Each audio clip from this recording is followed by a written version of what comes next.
Hello friends, நம்ம favourite சீரியலில் அடுத்து என்ன சுவாரஸ்யம் நடக்குதுன்னு பார்க்குறீங்க. ராஜேஸ்வரி நம்ம தான் பெரிய அறிவாளி, நம்ம கீழே தான் எல்லாம் அப்படின்னு சொல்லிட்டு ரொம்பவே ஆட்டம் ஆடிட்டுருக்காங்க. ஆனால் அவங்களுடைய ஆணவத்தையும் பகத்தையும் அழிக்கிறதுக்கு ஒருத்தன் வருவான் அப்படின்னு சொல்லிட்டு பார்த்தா யாரும் பிறந்து வர போகிறதில்ல. ஏற்கனவே பிறந்திருக்கிற நம்ம விஜய் தான் அவங்களுடைய ஆணவத்தை அழிக்க போகிறாங்க. ஏன்னா அவங்க பேசிகிட்டு இருக்காங்க. இப்படின்னா ரஞ்சிதாவும் ராஜேஸ்வரியும் ஏதோ தனியாக உட்காந்து பேசிகிட்டு இருக்காங்க. என்னவா இருக்கும் அப்படின்னு சொல்லிட்டு இவங்க போயிட்டுருக்காங்க. அந்த நேரம் பார்த்து நம்ம வெண்பா கொட்டி ஒரு வீடியோவே எடுத்துட்ருக்காங்க. என்ன வீடியோ அப்படின்னு சொல்லிட்டு பார்த்தா மல்லியை பற்றி அவங்க பேசிகிட்டு இருக்காங்க. அது எல்லாத்தையும் வீடியோவை கொண்டு எடுத்துகிட்ருக்கா. அங்கே போய் என்ன பேசிகிட்டு இருக்கான்னு பார்த்தீங்கன்னா, எப்படியோ மல்லியை ஒரு திருட்டு கேஸில் உள்ள தள்ளியாச்சு. அதுக்கப்புறம் இப்போ கொலை கேஸில் உள்ள தள்ளியாச்சு. எப்படி பார்த்தாலும் அவள் வெளியே வந்துடுறா. அது உனக்கு பிரச்சனை இல்லை. ஆனாலும் அவளை வீட்டை விட்டு போய் வெளியே தள்ளணும் பார்த்தியா, அதுதான் நான் பெரிய வெற்றி நினைக்கிறேன். அதுதான் எனக்கு பெரிய சந்தோஷம் அப்படின்னு சொல்லிட்டு 2 பேரும் பேசினுக்கிறாங்க. அது எல்லாத்தையும் கேட்டேன் நம்ம விஜயந்துக்கிட்ட. அப்போ இன்னும் என்னென்ன பேசியிருப்பாங்க அப்படின்னா, இந்த வீடியோவை நம்ம வாங்கி பார்ப்போம் அப்படின்னு சொல்லிட்டு வெண்பா குட்டி கிட்டே இருக்கிற அந்த வீடியோவை எடுத்து பார்க்குறாங்க. அதில் எல்லாமே சேவ் ஆயிடுச்சு. என்னென்ன பேசினாங்க அப்படின்றதெல்லாம். அக்கா, நீ இப்படியெல்லாம் எப்படி நான் சத்தியமாக நினச்சி கூட பார்க்கலக்கா.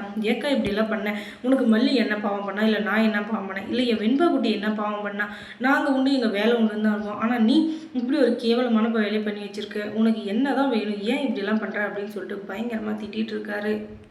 மல்லி மேலே அப்படி என்ன தான் கோவம். அப்போ எல்லா பிரச்சனையும் நீ தான் காரணமா? நான் கூட உன்னை எவ்வளோ நல்லவ அப்படின்னு சொல்லிட்டு நினச்சேன். ஆனால் நீ இப்படி இருப்ப நான் சத்தியமாக நினச்சி கூட பார்க்கல அப்படி இப்படின்னு சொல்லிட்டு சொல்ல உன்னைய வாக்குவாதம் பெருசாகுது. ஏன்டா தம்பி, இத்தனை வருஷமா உன்னை வளர்த்த நீ என்னாலும் உன்னை எப்படா விட்டு கொடுக்க முடியும்? அவள் என்கிட்ட சவால் போடுறா, உங்ககிட்ட இருந்து என்னை பிரித்து காட்டுவான் அப்படின்னு சொல்லிட்டு அது எனக்கு எவ்வளோ அவமானமாக இருக்கும். நான் உன் மேலே எவ்வளோ பாசம் வச்சுருக்கேன், அதெல்லாம் உனக்கு தெரியுமா தெரியாதா? ஆனால் நீ என்னை கொஞ்சம் கூட மதிக்கிறதே இல்லை. என்னை பார்த்தாலே எனக்கு உனக்கு ஆகவே மாட்டேங்குது.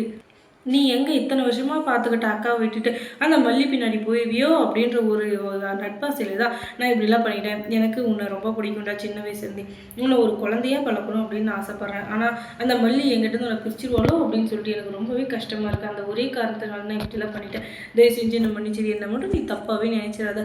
நான் எப்போவுமே உன் நல்லதுக்கு தான் நினைப்பேன். அப்படி நினச்சதுனால தான் நீ ஒரு பிஸ்னஸ் ஆரம்பிக்கணும், பிஸ்னஸில் நல்ல நிலைமைக்கு வரணும் அப்படின்னு சொல்லிட்டு நான் எவ்வளவோ ஆசைப்பட்டேன். அது எல்லாமே இப்போ நடந்துச்சு.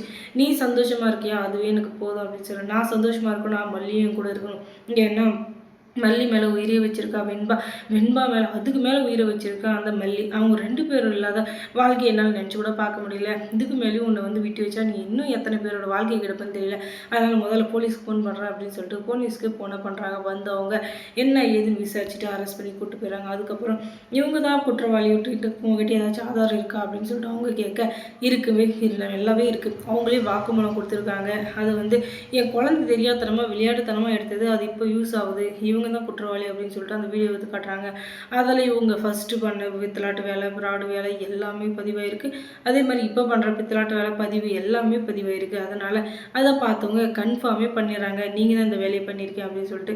ஒரே வீட்டுக்குள்ளே இருந்துக்கிட்டு அந்த பொண்ணுக்கு சூனியம் வைக்க உனக்கு எப்படிமா மனசு வச்சு, நீயும் ஒரு பொண்ணு தானே, ஏமா இப்படிலாம் பண்ண அப்படி இப்படின்னு சொல்ல எனக்கு அது பிரச்சனை இல்லை. அவள் ஜெயிக்கக்கூடாது, பணம் இருக்கிற நாங்கள் தான் ஜெயிக்கணும், பணம் இல்லாத அவள் என்றைக்குமே ஜெயிக்கக்கூடாது அப்படின்னு சொல்லிட்டு அங்கேயும் திமுறா பேசுகிறான். இங்கேயே நீ இவ்வளோ திமுறா பேசுகிறேன்னா வீட்டில் அந்த பொண்ணை எவ்வளோ டார்ச்சர் பண்ணியிருப்ப. இப்போ தான் எனக்கு புரிய வருது. சரி சரி, நீ என்ன வேணால் பண்ணிக்கோ, எனக்கு அதை பற்றி கவலை இல்லை. ஆனால் இனிமேல் அந்த பொண்ணு பிரச்சனைக்கு வர்றதோ, அந்த பொண்ணை சீன்றதோ, ஏதாச்சும் ஒன்று பண்ணுறதை வச்சுக்கின்னு வச்சுக்கேன், அதுக்கப்புறம் உன்னை சும்மாவே விட மாட்டேன், பார்த்துக்கோ அப்படின்னு சொல்லிட்டு பயங்கரமாக திட்டி விட்டுறாங்க. என்னதான் இருந்தாலும் நைட்டுக்கே பாருங்கள், வேதாளம் முருங்கை மரம் ஏறின கதை தான். மறுபடியும் அதே கதையை தான் பேச போகிறான். இந்த மல்லியை வெட்டுறேன், குத்துறேன், வீட்டை விட்டு தத்துறேன் அப்படின்னு இதே தான்.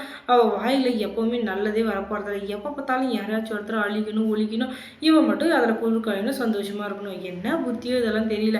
இங்கே சொல்கிறது அங்கே சொல்கிறது, அங்கே சொல்கிறது இங்கே சொல்கிறதுன்னு இந்த மாதிரி கேவலமான வேலையை பார்த்துட்டு இவங்களுக்கெல்லாம் என்னதான் வரப்போதோ தெரியல. இந்த ரஞ்சிதாவும் ராஜேஸ்வரியும் கண்டிப்பாக அடங்கவே போகிறதில்ல. எப்போ பார்த்தாலும் டபுள் கேம் ஆடிட்டு என்னைக்கு யார்கிட்ட செருப்பால் அடி வாங்குறாங்களோ தெரியல. அதுவே அவங்க அப்படி தான் ஆடிப்பாங்க.